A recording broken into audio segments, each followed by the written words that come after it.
Vote চুরি vote চুরি আপনি সোশ্যাল মিডিয়া বা কোনো নিউজ চ্যানেলে এই জিনিসটা শুনতে পাবেন যে ভোট চুরি হচ্ছে।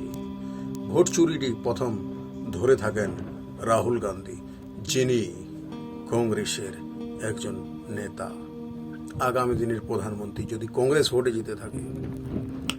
আমি বুদ্ধদেব নিয়ে চলে এলাম আরেকটি ইন্টারেস্টিং ভিডিওটি শেষ পর্যন্ত দেখুন, তাহলেই বুঝতে পারবেন ভিডিওটির মূল বার্তাটা কি।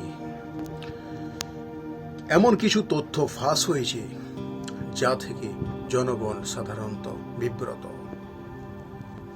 যে মানুষগুলি বেঁচে আছে তাদের ভোট দেওয়ার অধিকার থাকছে না, এবং যারা মরে গেছে তাদেরকে জীবিত প্রমাণ করে তাদের ভোট থেকে ভোট কেটে নিচ্ছে বিজেপি সরকার।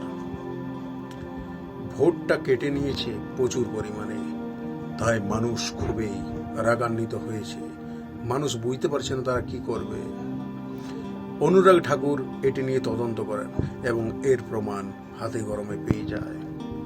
এটা নিয়ে সম্পূর্ণ ভিডিও আমি একটা বানাবো। আজ এইটুকুই। আপনারা যদি ভিডিওটি আপনাদের ভালো লেগে থাকে অবশ্যই লাইক, কমেন্ট, শেয়ার করবেন এবং ভিডিওটি সেভ করে রেখে দেবেন পরবর্তী পার্টের জন্য। ধন্যবাদ।